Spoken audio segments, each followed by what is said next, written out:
네, 감사합니다. 네, 이거입니까? 네, 감사합니다. 네, 우리 배덕근 집사님 오셨는데 너무 감사합니다. 저번 주에 못 뵈서 좀 아쉬웠는데 오늘은 다 가족이 합체되셨으니까 식사를 꼭 하고 가주시면 너무 감사하겠습니다. 네. 여러분 성경 공부 과정을 제가 두 개를 우리가 계속 광고하고 있는데 어떤 걸 어떤 사람이 어떤 걸 들어야 되는지 좀 헷갈려하는 분들이 좀 있으세요. 그래서 제가 밴드에 좀 올려드리겠습니다. 어떤 분들이 이걸 들어야 되고 어떤 분이 이걸 들어야 된다라는 것을 지금 설명하면 제가 좀 오늘 설교가 길거든요. 굉장히 시간을 안 빼야 됩니다. 그래서 설명을 제가 다음 주에 한번 더 드리든지 아니면 밴드에 드리든 두 번 다 하든지 그렇게 해서 자세히 설명해 드리겠습니다.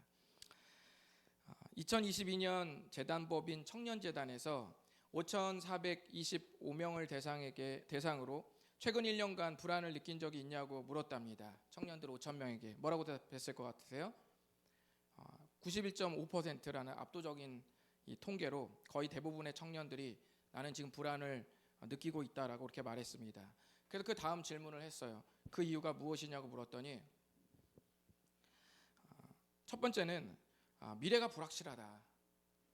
58.5%이렇게 말했습니다. 미래가 불확실하기 때문에 불안함을 느꼈다. 두 번째는 경제적 문제, 한마디로 이제 돈 걱정이죠. 경제적 문제로 불안을 느꼈다. 그리고 3위는 과도한 직장 업무. 언제나 직장에는 누가 있어요? 그 유명한 학문적 용어로 빌런이라고 말하죠. 그런 사람들이 언제나 직장에 한 명씩 숨어 있죠. 혹시 가정에도 있나요? 가정에도 있다고 많은 이들이 지금 끄덕여 주셨습니다. 주님이 그 가정을 치유하시고 회복하시기를 간절히 바랍니다. 직장에서의 그 과도한 업무 때문에 불안을 느꼈다라고 대답했습니다. 최근 여러분들은 1년간 좀 불안을 느낀 적이 있으신지 또 제가 여러분께 좀 되묻고 싶습니다. 속으로 한번 생각해 보십시오. 제 생각에는 아마 대부분의 우리 성도님들도 최근 1년 동안 불안을 느낀 적이 있는가라고 물으면 아마 속으로는 있다고 대답하지 않을까라는 생각이 좀 듭니다. 이 질문을 저에게 좀 한번 해봤어요. 저는 최근 1년간 불안을 느낀 적이 있을까라고 스스로 물었더니 저도 불안을 느낀 적이 있었습니다. 그런데 그것을 제가 여러분께 말할 수는 없습니다. 저도 하나쯤은 이렇게 비밀이 좀 있어야 되지 않겠습니까? 신비로운 이미지로 나아가는 거죠. 그래서 목회자의 매력을 좀 발산하는 거죠. 다 이렇게 드러나면 이게 매력이 없잖아요. 뭔가 감추어진. 안 그래도 검은데 속이 안 보여서 검은데 더 감추어서 여러분에게 신비스러운 매력으로 이제 나아가야죠. 그런가 하면 우리가 이런 현실에 대한 불안과 두려움도 있지만 이 정신 장애로서의 불안 장애 원인들도 있습니다. 몇 가지 여러 가지가 있는데 두드러진 걸 몇 가지 말씀드리면 공포증이 있죠. 공포증은 어떤 상황 또는 어떤 대상을 향해서 두려워하는 걸 말하는 겁니다. 그래서 그 대상, 그 상황이 되면 두려움이 몰려요. 불안해지는 겁니다. 두 번째는 공황장애. 공황장애는 예상치 못하게 어떤 맥락 없이 갑자기 극단적 불안이 몰려옵니다. 어떤 학자는 맹수가 나를 잡아 한 입에 잡아먹을 수 있는 맹수가 내 앞에 서 있는 것 같은 그 극도의 불안감이다. 또는 물속에 내가 깊이 잠겨서 익사할 것 같은 두려움이다. 불안이다라고 그렇게 말하기도 합니다. 세 번째는 강박장애입니다. 스스로 통제할 수 없이 반복적으로 떠오르는 생각이죠. 가스불을 잠갔나? 손을 씻었나? 막 계속 확인하는 거죠. 그래서 끊임없이 뭔가 계속 통제할 수 없이 반복적으로 생각이 떠오르니까 그것을 계속 확인을 하는 것이죠. 이런 강박장애가 있고요. 외상후 스트레스 장애는 교통사고라든지 전쟁이라든지 굉장히 큰 사고가 원인이 돼서 반복적으로 그 생각 때문에 심한 두려움과 불안에 사로잡히는 것을 말합니다. 모든 사람들은 어떤 환경이든 아니면 어떤 자기의 경험에서 출발한 것이든 아니면 그것이 내 정신적인 그런 자그마한 장애이든 간에 크고 작은 두려움을 가지고 살아갑니다. 그리스도인이나 비그리스도인이나 이런 두려움은 어떤 정도나 종류의 차이는 있겠지만 어느 정도 마음속에 다 가지고 있습니다. 여러분이 느끼는 여러분 가슴 속에 있는 어떤 이 두려움을 신앙 안에서 깊이 다뤄본 적이 있습니까? 오늘 그런 시간을 좀 가져볼 텐데요. 설교 시간에 제한이 있는 탓에 두려움을 충분히 아주 깊이 다룰 수는 없지만 아주 중요한 부분 한 가지를 오늘 다룰 수 있을 것 같습니다. 오늘은 여러분들과 함께 요한일서 4장을 나누려고 합니다. 요한일서 4장의 핵심 주제가 꼭 두려움은 아닙니다. 그렇지만 이 편지를 받는 당대 그리스도인들이 신앙의 위기감을 느끼고 서로 사랑하지 못하는 깊은 그 바닥의 심연에는 불안, 또 다른 표현으로는 두려움이 드리워져 있음을 사도 요한은 암시하고 있습니다. 그런 말씀과 함께 저마다 자신의 영혼 깊은 저 바닥으로 우리 한번 내려가 보시도록 하겠습니다. 요한일서를 처음 듣는 분들도 걱정하실 것이 없습니다. 저는 항상 앞에 것을 확인하고 넘어가기 때문에 그렇다고 앞에 거를 듣지 않아도 된다 이런 말은 아닙니다. 그래서 계속 확인해 드리기 때문에 걱정하지 않으시고 4장에 언제든지 바로 입문하실 수가 있습니다. 요한일서 1장은 우리가 한마디로 빛 가운데 걸어가는 사람들이다라고 말했죠. 그래서 빛을 누구로 비유했죠? 하나님을 빛으로 비유했죠. 그리고 하나님의 반대편을 어둠으로 비유해서 요한일서는 빛과 어둠의 이미지로 계속 기록을 해 나간다 말씀드렸습니다. 원래 우리에게 어둠이 있나요, 없나요? 여러분 가슴속에 어둠이 있습니까, 없습니까? 어제 어두웠잖아요. 제가 늘 말씀드리는데 왜 대답을 정확히 안 하세요? 어제 잔뜩 어둡지 않았습니까? 그러니까 우리 모두에게는 어둠이라는 구석이 있는데 그 어둠을 누가 해결하셨냐면 예수 그리스도의 은혜로 그 죄의 영역을 해결하셨다. 그래서 우리가 어둠이 있는데도 불구하고 빛 가운데 있는 것이 가능해졌다라고 말씀드렸습니다. 요한일서 2장은 빛 가운데 살면서 여러 세상적인 유혹이 있지만 매 순간 성령의 도우심으로 마지막 때까지 승리하는 삶을 살게 하신다고 말씀드렸습니다. 요한일서 3장 지난주에는 빛의 자녀가 예수님을 알기 때문에 죄를 짓는 방향으로 나아가지 않고 서로 사랑하면서 하나님의 계명을 지킨다는 내용을 말씀드렸습니다. 여기서 중요한 포인트가 하나 있다고 그랬죠. 그게 뭐였죠? 예수님을 아는 것, 그 다음에 또 하나요? 서로 사랑하는 것, 그 다음에 하나님의 계명을 지킨다는 것은 같은 의미다. 이렇게 말씀드렸죠. 세 개가 같은 의미입니다. 따로는 없어요. 사랑하지 않는데 예수님을 잘한다? 없습니다. 하나님의 계명을 안 지키는데 사랑하고 있다? 아닙니다. 예수님을 잘 알고 하나님의 계명을 지키고 서로 사랑하는 것은 전부 요한일서에서 같은 말입니다. 기억하시라고 제가 말씀드렸습니다. 오늘은 요한일서 이제 4장 내용을 함께 나누겠습니다. 요한일서 4장은 크게 두 묶음으로 나누어 볼 수 있는데요. 첫 번째 묶음은 1절부터 6절까지인데 한번 읽어보실까요? 시작. 진리의 내용으로 하나님께 속했음을 확인합니다. 네, 첫 번째는 1절부터 6절까지인데 이 빛의 자녀는 하나님께 내가 속했는지 확인해야 되는데 그것을 무엇으로 확인해요? 진리의 내용으로 확인한다라는 것을 말씀하고 있고요. 두 번째 묶음은 7절부터 21절까지인데 빛의 자녀는 서로 사랑하면서 내가 하나님과 함께 있음을 확인한다라는 내용을 이렇게 기록하고 있습니다. 이제 한 묶음씩 한 차례로 나누어 보시도록 하겠습니다. 첫 번째 우리 좀 단락을 나눠 보시겠습니다. 제가 중고등부를 할 때 아이들하고 이제 떡볶이를 먹으러 갔는데 아주머니께서 이 떡볶이를 이제 국물에 이렇게 투하하시면서 저를 보더니 술 담배를 좀 적당히 하라라고 저에게 갑자기 한 번도 본 적이 없는 아주머니가 저한테 그 얘기를 하셨습니다. 그래서 제가 저는 술 담배 안 합니다. 이렇게 말씀드렸습니다. 그랬더니 그 아주머니 계속 피식피식 웃으면서 딱 봐도 뭐 술 담배에 쩔어 있는데 막 이러면서 아주머니가 저를 막 계속 이렇게 막 말씀하시는 거예요. 그래서 제가 교회 전도사고 저는 술 담배를 하지 않습니다라고 말했더니 계속 못 믿겠다는 얼굴로 계속 투하한 떡볶이를 이렇게 젓고 계셨습니다. 그것 때문에 학생들이 한동안 저를 엄청 놀렸거든요. 술 담배를 좀 끊으세요라고 제가 뭐라고만 하면 계속 술 담배를 끊으세요 전도사님 이러면서 놀렸는데 그 아주머니가 보기에 저는 하나님께 속한 사람이 아니었어요. 하나님께 속했는지 그렇지 않은지는 얼굴 색으로 아는 게 아니시죠. 네, 얼굴 색으로 아는 것이 아니라 그래서 어떻게 알 수 있느냐 그것을 오늘 요한일서에서 말씀하고 있습니다. 사실 그 아주머니가 요한일서 말씀을 들어야 되는데 그래야 저처럼 오해를 하지 않으시는데 예. 요한일서 3장과 4장 내용이 어느 정도 연결이 돼 있어요. 요한일서 3장은 제가 말씀드렸죠. 예수님을 안다, 서로 사랑한다, 하나님의 계명을 안다, 같은 말이라고 그랬죠.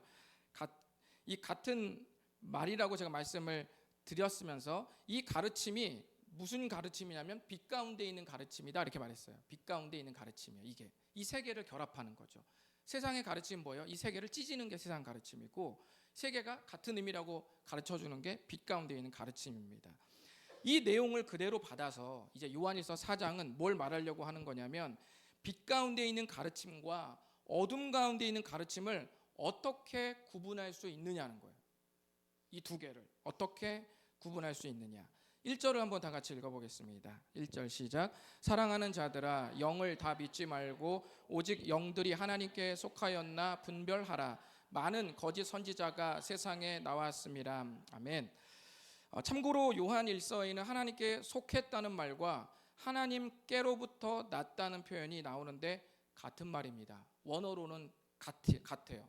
단어 하나도 안 틀리고 똑같습니다. 그래서 어쩔 때는 하나님께로부터 났다라고 기록되어 있고 그리고 어떤 곳은 하나님께 속했다라고 말합니다. 그러니까 두 개 같은 표현입니다.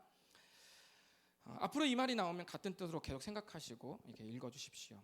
1절은 영들을 분별해서 하나님께 속했는지 이렇게 확인하라고 말합니다. 영이라는 단어는 문맥에 따라서 성령 하나님을 가리키기도 해요. 지난번에 마지막 요한일서 3장의 마지막 절을 보시면 거기도 이 똑같은 단어가 나오는데 거기서는 뭘로 번역하냐면 성령으로 번역했어요.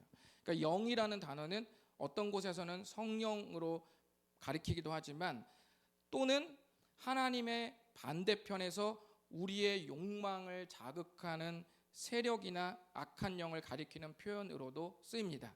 그러니까 그 영이라는 단어가 부정적인 문맥에 나오면 뭐예요? 악한 영이 되겠죠.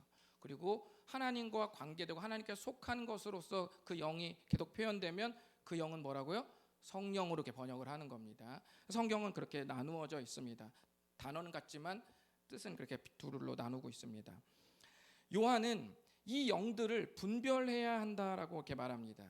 우리는 영들을 눈으로 볼 수 있는 것이 아닌데, 그렇죠? 우리가 영혼 또는 영을 눈으로 볼 수 없죠. 그래서 분별할 수 없는데 그것을 어떻게 분별할 수 있느냐? 아주 분별하기 쉬운 방법이 있습니다. 그것이 바로 2절인데 2절 보십시오. 읽어보겠습니다. 시작.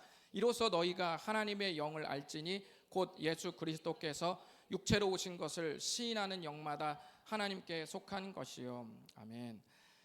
요한일서에서 계속 한결같이 말하는 가르침이 무엇입니까? 예수님께서 육체로 오신 것을 인정하는 사람이 하나님께 속했다는 말씀이죠. 이것이 하나님께 속했다는 가시적인 기준이라는 거예요. 예수님이 육체로 오신 것을 인정하느냐 안 하느냐가 내가 하나님께 속했는지 또는 다른 사람이 속했는지 안 속했는지를 가르는 기준이다라고 말씀하십니다. 오늘날 이단이 가장 많이 왜곡하는 가르침이 뭐일까요? 오늘날 이단이 가장 많이 왜곡하는 가르침 바로 예수님입니다. 왜냐하면 성경의 모든 약속과 예언의 성취가 어디서 이루어져요? 예수님이라는 이름 안에서 다 이루어져요. 모든 예언과 약속은. 그래서 여러분이 성경 퀴즈 대회를 만약에 하잖아요.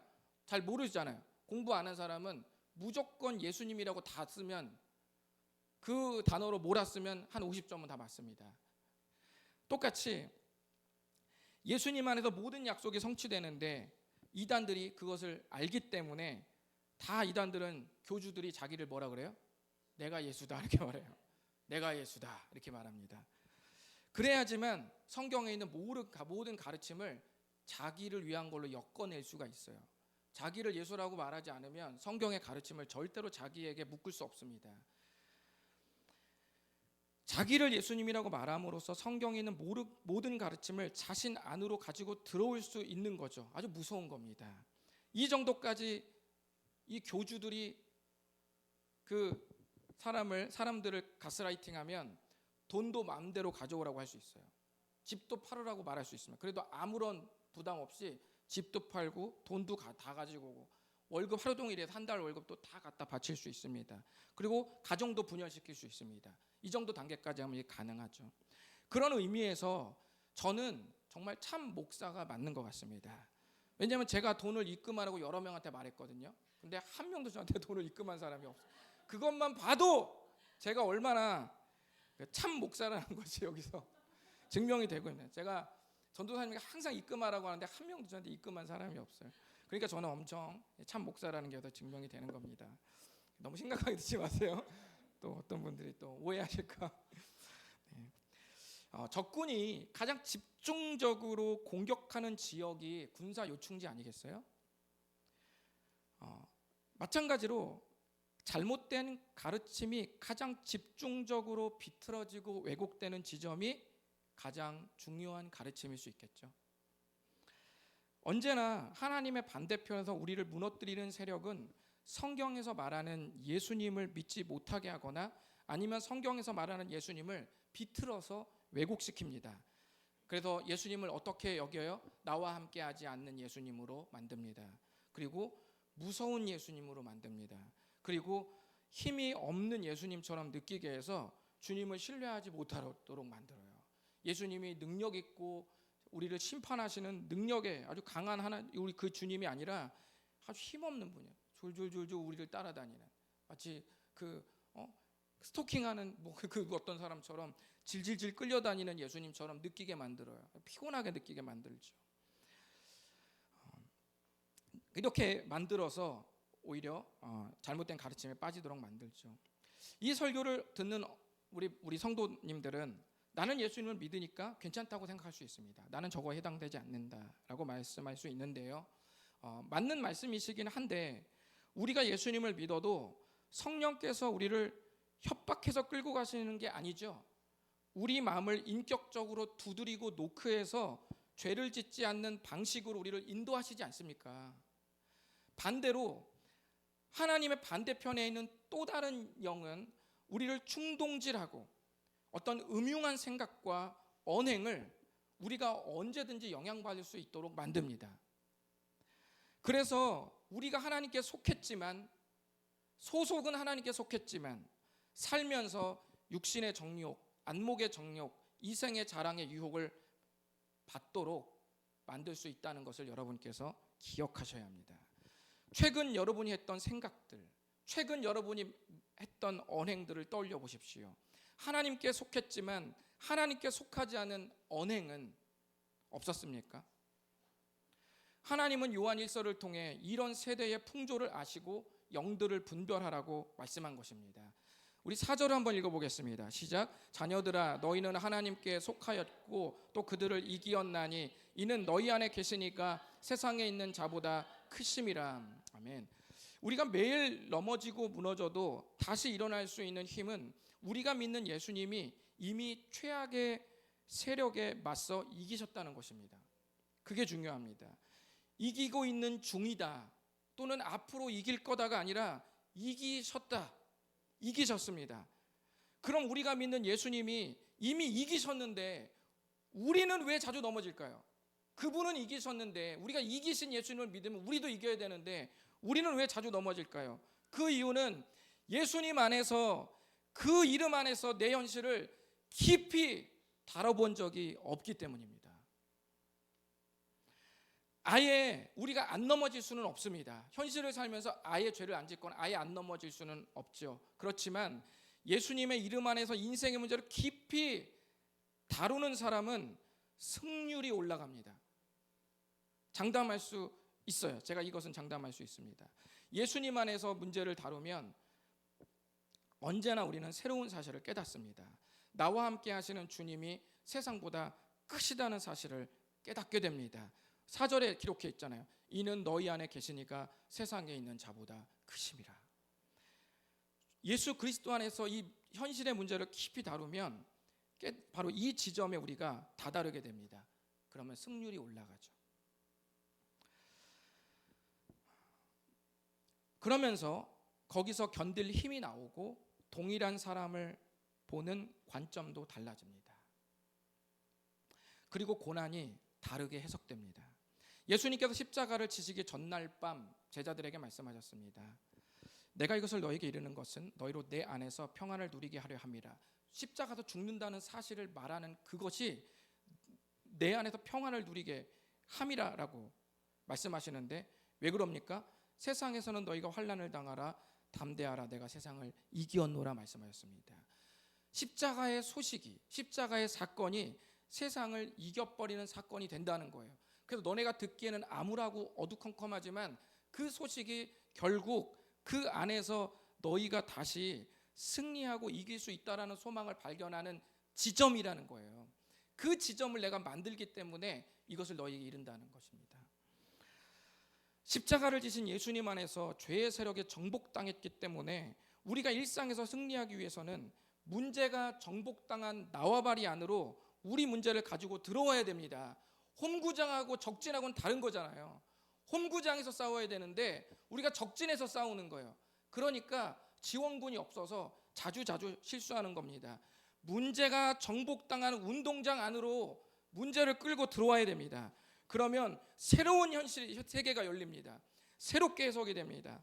이렇게 함으로써 우리가 하나님께 속한 것처럼 우리 일상에서 일어나는 우리의 생각과 언행도 하나님께 속한 삶의 방식으로 바뀌는 것입니다. 이것이 요한일서 4장의 첫 번째 단락의 말씀입니다. 두 번째는요, 우리 한번 읽어보실까요? 두 번째 시작. 서로 사랑하면서 하나님과 함께하고 있음을 확인합니다. 아멘. 두 번째 단락을 좀 나누기에 앞서서 제가 보니까 우리 김승혜 사모님께서 저기 아주 오랜만에 아기를 알고 처음 오셨네요. 왜 그거 광고 안 하셨어요, 김민고 전사님? 네, 우리 박수 한번 잠깐 치고 두 번째 단락 시작하겠습니다. 네, 주원이가 돌아다니니까 설교가 안 돼요. 이걸 환영을 해야 되는데 환영을 못 하니까 이게 속이 답답해서 이걸 하고 해야 될 것 같습니다.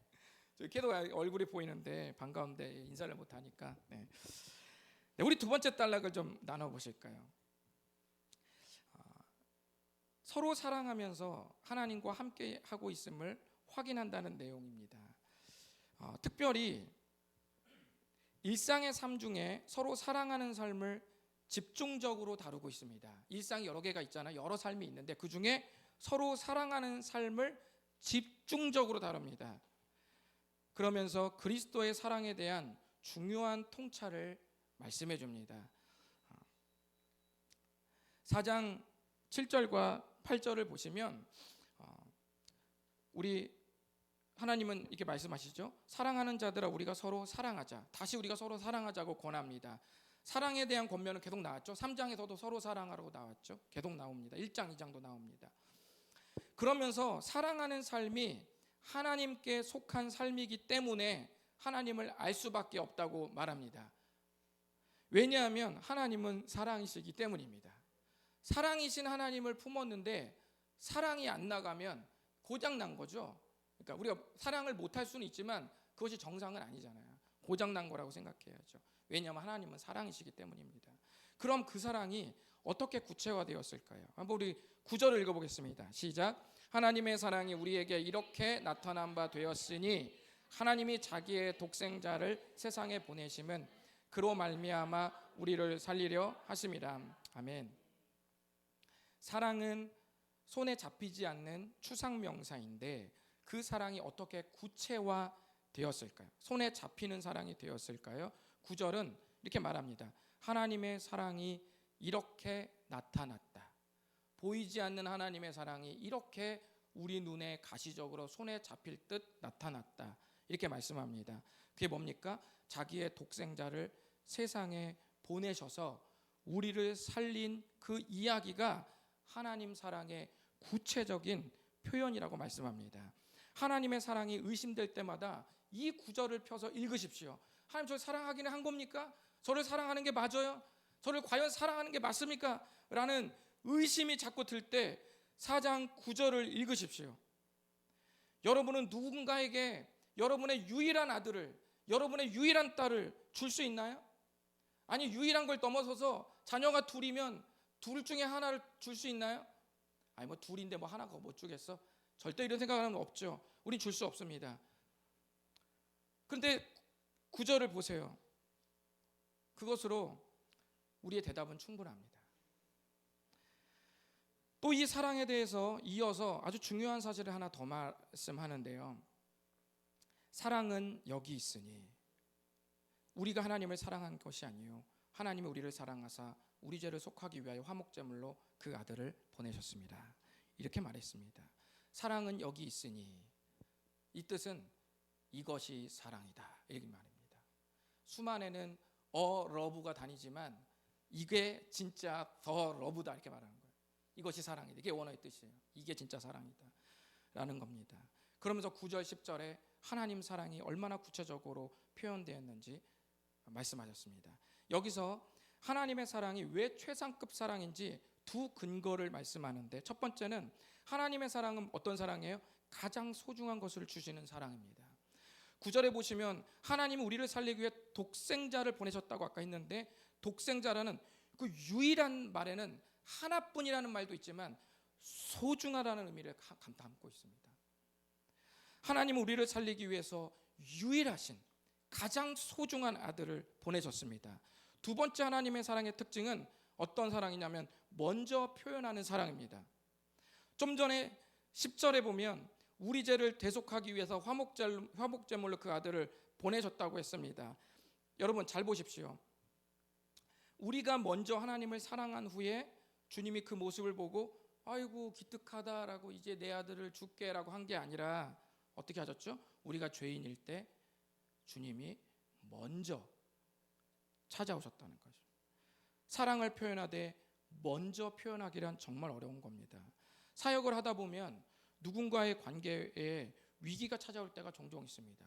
여러분도 누구랑 같이 혼자 일하면 싸울 필요가 없죠. 피곤한 것만 이기면 그만 아닙니까?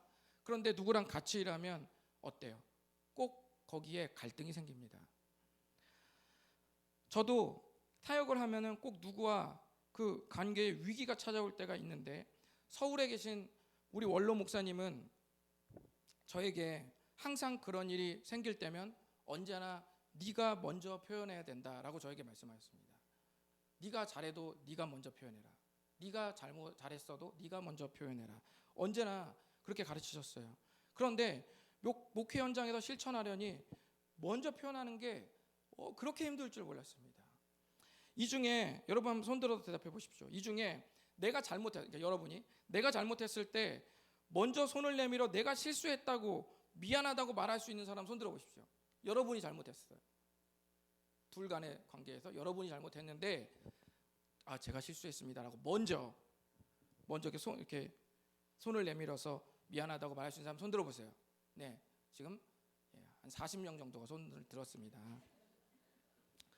그러면 제가 한 가지 더 물어볼게요. 제가 이전 질문엔 여러분 솔직히 부끄러워서 안 들었지만 대부분 손 드셨을 거예요. 자기가 잘못했는데 자기가 사과를 안 하면 그건 뭡니까? 네, 그런 게, 그러니까 그런 사람은 말이 안 되는 것이죠. 그러니까 한 가지 그럼 제가 더 질문하겠습니다. 이번에는 여러분이 잘못하지 않았는데, 여러분이 잘못을 안 했어요. 그런데 여러분이 잘못하지 않은 일에 대해 먼저 화해의 손을 내밀 수 있는 분 손들어 보십시오. 오늘날처럼 관계가 얄팍해진 시대에 먼저 표현한다는 것이 얼마나 어려운지 모릅니다. 이것을 알기 때문에 이런 사람을 만날 때면 저는 정말 천연 기념물을 만난 것 같은 느낌이 듭니다. 우리 주님은, 잘 들으셔야 됩니다. 우리 예수님은 잘못한 것이 없을 뿐만 아니라 지극히 거룩하신 그분이 우리에게 먼저 찾아오셨다는 걸 기억하셔야 합니다. 주님 앞에 선 자 모두는 우리가 주님께 가해자들이었습니다. 그런데 우리 예수님께서 먼저 우리에게 찾아오셨다는 것을 기억하셔야 됩니다. 그리고 두 번째는 대가 없이 가장 소중하고 유일한 아들을 우리에게 주었다는 걸 기억하셔야 합니다. 이것이 추상적이었던 하나님 사랑의 구체적 표현입니다. 사랑의 실체를 선명하게 보여준 후에 이제 사도 요한은 외칩니다. 11절과 12절 읽어보겠습니다. 시작. 사랑하는 자들아, 이같이 우리를 사랑하셨은즉 우리도 서로 사랑하는 것이 마땅하도다. 어느 때나 하나님을 본 사람이 없으되 만일 우리가 서로 사랑하면 하나님이 우리 안에 거하시고 그의 사랑이 우리 안에 온전히 이루어지느니라. 아멘. 누구도 하나님을 가시적으로 본 사람은 없지만 그리스도의 사랑을 받은 사람들이 그 사랑을 그대로 전달하기 위해 애를 쓰면 그 삶에서 하나님이 선명하게 보인다고 말씀합니다. 그래서 무슨 일이 일어나냐면 선순환이 일어납니다. 주님이 선명하게 느껴지니까, 그러니까 내가 그 사랑을 표현하려고 애를 쓸 때 주님이 선명하게 느껴지니까 죄의 유혹을 더 잘 이길 수 있고, 그러니까 더 잘 사랑하게 되고, 더 잘 사랑하니까 더 선명히 주님이 보이고, 더 선명히 보니까 죄의 유혹을 더 이길 수 있고, 죄의 유혹을 더 이길 수 있으니까 더 잘 사랑하게 되고, 이렇게 계속 반복하는 거예요. 계속 반복이, 선순환이 일어나는 겁니다. 이것이 어떻게 가능합니까? 4장 13절은 말하는데 성령께서 그 삶을 지지하십니다. 그렇기 때문에 선순환이 일어나는 거예요. 그리고 서로 사랑하려고 몸부림칠 때 우리 마음을 두드리시는 성령님의 노크 소리가 엄청 잘 들립니다. 물론 죄를 지을 때도 죄를 깨닫게 하시는 성령님의 음성이 있지요. 그렇지만 이때는 우리가 성령님과 씨름하기 때문에 거룩한 괴로움이 있는 것인데 반해 서로 사랑하려고 하는 삶은 사랑의 하나님과 결을 같이 하기 때문에 더 선명해지는 것입니다. 이 노크 소리가 선명하면 계속 제가 좀 전에 말씀드린 것처럼 선순환이 계속 일어납니다. 이제 17절과 18절은 모든 사람의 시면에 깔린 두려움의 문제를 건들기 시작합니다. 17절을 다 같이 읽어보겠습니다. 시작.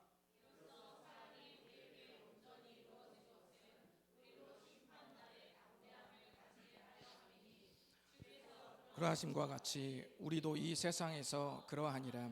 아멘. 지금까지 말씀한 이 구체적인 사랑이 우리에게 온전히 이루어진 것이 무엇과 관계 있다고 합니까? 담대함을 갖는 것과 긴밀하게 연결되어 있다. 나에게 사랑이 온전하게 이루어진 것이 담대함과 긴밀하게 연결되어 있다. 이걸 기억하십시오. 이 사실을 기억해두고 18절을 한번 읽어보겠습니다. 시작.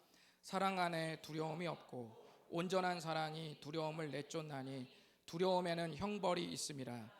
두려워하는 자는 사랑 안에서 온전히 이루지 못하였느니라. 아멘. 사람들은 두려움을 없애려면 강해져야 한다고 생각합니다. 두려움을 두려운 건 약한 놈들이나 두려워하는 건 강해져야 된다고 생각합니다. 한 오디션 음악 방송에서 한 참가자가 나왔어요. 근데 멘토들이 쭉 서 있으니까 얼마나 떨리겠어요. 그러면 자기가 말합니다. 저는 멘탈이 너무 약해서 이 자리가 엄청 떨려요. 그랬더니 오디션을 평가하는 한 멘토가 말하기를 자기가 멘탈을 강하게 하는 법을 알고 있으니 자기를 따라하라고 말합니다. 그러면서 따라하라고요. 나는 멘탈이 개강하다 이렇게 말하면은 실제로 멘탈이 강해집니다 라고 가르쳐 주는 거예요. 거기서 그 사람 그대로 다 참가자가 따라 있습니다. 물론 이렇게 자기 최면을 걸면 일시적으로 괜찮을 수도 있습니다. 사람들은 이렇게 마인드 컨트롤을 하면서 두려움을 해결하기도 합니다. 또 사람들은 어떻게 해결해요? 돈을 모아서 강해지려고 합니다. 사실 돈이 많으면 두려워하는 가지수가 줄어들잖아요. 돈을 모으는 것도 일종의 강해지려고 하는 심리입니다. 힘을 비축하는 거죠. 그런데 18절의 말씀은 강함이 두려움을 이기는 게 아니라 사랑 안에 두려움이 없다. 온전한 사랑이 두려움을 내쫓는다고 말씀합니다. 여러분, 두려움은 절대로 우리가 강해지는 것으로 정복되지 않습니다. 강해지려고 하는 사람은 영원토록 두려움의 노예가 될 것입니다. 무엇으로 정복됩니까? 지금까지 요한일서에서 말씀한 그리스도의 온전한 사랑이 우리 안에서 충만하게 타오를 때 두려움을 내쫓는다고 말씀합니다. 온갖 두려움, 제가 아까 앞전에 말씀한 현실이든 어떤 정신장애든 뭐든 간에 모든 두려움이 그 안에서 정복된다고 말씀합니다. 그러므로 두려워하는 사람은 약해서가 아니라 하나님의 사랑이 온전히 자리 잡지 못했기 때문에 일어나는 현상이라고 요한일서는 말씀합니다. 고린도후서에 보면 사도 바울의 간증이 나옵니다. 사도 바울이 몸이 너무 아파서 하나님께 기도하다가 하나님으로부터 깨달은 놀라운 진리가 있었습니다. 다 같이 읽어보실까요? 네, 시작. 나에게 이르시기를 내 은혜가 내게 족하도다. 이는 내 능력이 약한 데서 온전하여짐이라 하신지라. 그러므로 도리어 크게 기뻐함으로 나의 여러 약한 것들에 대하여 자랑하리니 이는 그리스도의 능력이 내게 머물게 하려 함이라. 하나님께서 말씀하시기를 내 능력이 약한 데서 온전하여진다라고 말씀하셨습니다. 사람들은 두려워하지 않기 위해서 아니면 두려움의 요소를 최소화하기 위해서 강해지려고 하는 반면에 하나님은 사도 바울에게 거꾸로 약한 데서 온전해진다고 말씀하셨습니다. 이것을 깨닫고 사도 바울의 자랑이 바뀌기 시작합니다. 그러면서 자꾸 약한 것들을 드러내기 시작합니다. 약한 것을 자랑하기 시작해요. 못난 걸 자랑하기 시작합니다. 왜냐하면 약하니까 그리스도의 능력이 머물기 시작함을 깨닫게 된 겁니다. 그런 약함은 그럼 그 약함, 그가 자랑했던 그 약함은 도대체 무엇일까요? 바울은 그 약함을 어디서 찾았냐면 그리스도의 십자가에서 찾았습니다. 거기서 약함을 발견했어요. 우리 한번 고린도서 13장 4절을 읽어보겠습니다. 시작. 그리스도께서 약하심으로 십자가에 못 박히셨으나 하나님의 능력으로 살아계시니 우리도 그 안에서 약하나 너희에게 대하여 하나님의 능력으로 그와 함께 살리라. 아멘. 그와 함께 살리라. 그리스도께서 친히 약하게 되심으로 십자가에 못 박히게 되셨어요. 친히 자기를 약하게 만드셔서 십자가에 못 박히셨는데 그 순간이 오히려 세상을 이기는 순간이 되었고 하나님의 능력으로 다시 사는 부활을 경험하도록 만들었다고 고백합니다. 요한일서에서 하나님의 사랑이 구체화된 표현이 뭐였습니까? 그리스도의 십자가라고 하지 않았습니까? 그 십자가의 약함이 구체화된 사랑의 현장이 바로 하나님의 능력을 머물게 하고 살리는 경험을 만들어냈다고 성경은 사도 바울을 통해 기록하고 있습니다. 이 약함의 안으로 들어온 사람이 아니면 절대로 거룩한 불가능성을 고백할 수 없습니다. 십자가 안으로 들어오지 않은 사람은 절대로 자기의 약함을 고백할 수 없습니다. 약함이 뭡니까? 제 경험, 내 생각, 내 지식으로는 이 두려움을 해결할 수 없다고 말하는 거예요. 약한 사람만이 할 수 없다고 고백합니다. 강한 사람은 절대로 할 수 없다는 말을 하지 않습니다. 왜냐하면 할 수 있다고 말합니다. 약한 사람만이 할 수 없다고 고백합니다. 반면 예수님을 믿어도 여전히 자기 생각 안에 갇힌 사람은 사실 주님께 말하기를 저는 아직 제 느낌이나 제 생각으로 가능하니 기다리세요라고 말하는 것과 똑같습니다. 주님께 불일치 않은 두 가지 신호를 같이 예수님께 보내는 겁니다. 하나의 신호는 뭡니까? 기도할 때는 도와달라는 신호를 보냅니다. 그러면 실생활에서 어떤 신호를 보냅니까? 도움이 필요 없다고 고백하는 것과 같습니다. 불일치 않은 두 신호를 보시고 하나님께서 과연 어느 신호를 들어서 쓰실까요? 주님께 두 손 두 발 들지 못하면 그 사람은 강한 사람입니다. 이제 우리는 하나님의 사랑 안에서 약해져야 합니다. 약해야 비로소 도우시는 분이 보이고 약해야 도와달라고 말할 수 있습니다. 약해야 도움을 구하는 창구를 쳐다보게 되어 있습니다. 약해야 비로소 도우시는 주의 음성이 들리게 되어 있습니다. 다시 이제 우리가 나누는 요한일서 4장으로 건너오겠습니다. 온전한 사랑이 두려움을 내쫓는다고 말했습니다.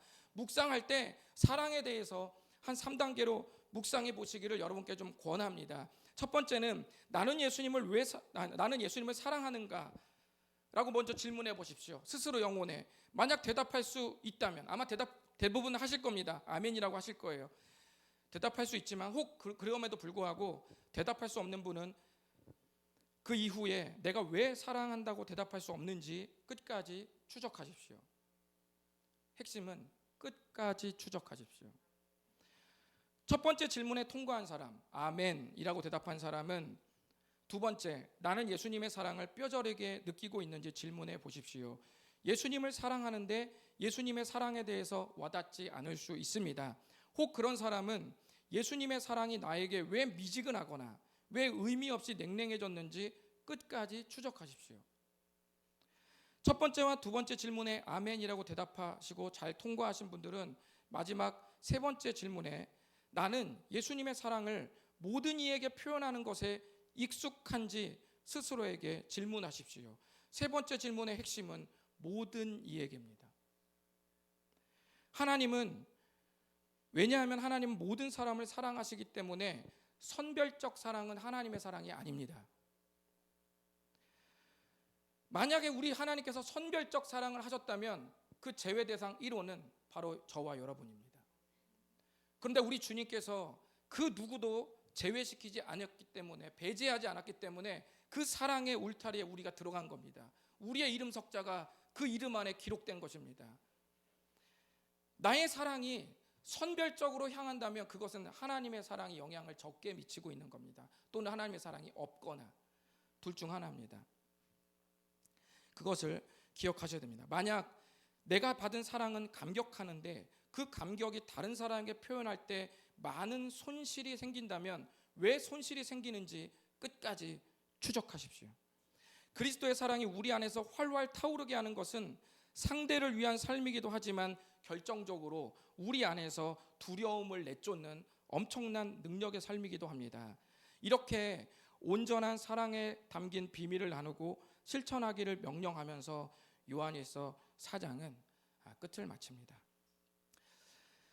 예전에 지방을 가고 있을 때였어요. 요즘에 제가 연합사역을 하지 않습니까? 잘 기억 안 나지만 대전이나 전주쯤 기억나는데 파리를 쫓으려고 이제 잠시 창문을 도로에서 열었는데 파리 한 마리가 차 안으로 들어왔어요. 저랑 이제 함께 같이 가고 싶어하는 거죠. 제가 파리를 쫓으려고 휴게소에 들려서 막 문을 다 열었는데 파리가 안 나가요. 절대 안 나갑니다. 그리고 안 보여요. 그래서 제가 다시 문을 닫고 목적지까지 가는데 다시 문을 닫고 밟으니까 또 파리가 거기서 나와가지고 계속 앞에서 유리창 앞에서 왔다 갔다 하더라고요. 그렇게 파리와 저는 목적지까지 갔습니다. 우리는 이 목적지까지 가는 데 있어서 이 나의 땀과 나의 수고를 가장 중요하게 여기는 오류를 범합니다. 물론 우리가 최선을 다해야 되죠.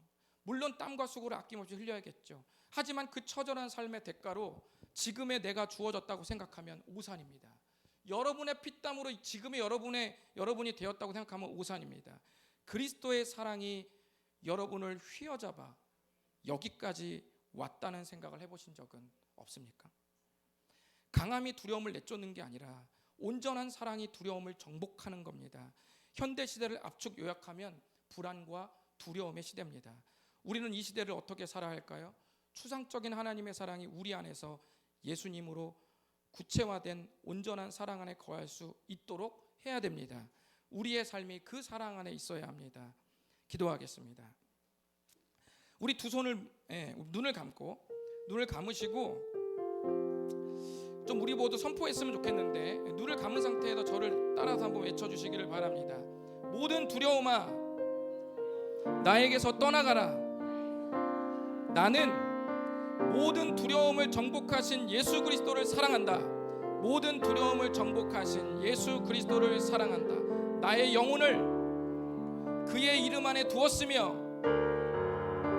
나의 삶이 예수님의 사랑 안에 있다. 어떤 것도 나를 패배시킬 수 없으며 어떤 것도 나를 절망시킬 수 없다. 예수 그리스도를 사랑하는 나는 결국 승리할 것이다. 아멘. 눈을 감으시고 기도하겠습니다. 주님, 선포한 대로 주님, 제가 강해서 두려움을 쫓는 게 아닙니다. 제가 약해서 못하는 게 아니라 예수 그리스도의 이름이 우리 안에서 영원히 능력 있게 머물러 있는 그 순간 나의 약함과 강함과 관계없이 온전히 모든 두려움을 내쫓는 역사가 있는 줄 믿습니다. 주님, 나의 모든 생애가 그리스도의 사랑 안에 머물 수 있도록 도와주시옵소서. 내가 하나님의 편에 있도록 도와주시옵소서. 하나님이 내 편이라고 위로가 되는 것도 좋지만 내가 주님의 편에, 내가 주의 편에 속하는 그런 인생 살게 도와주시옵소서.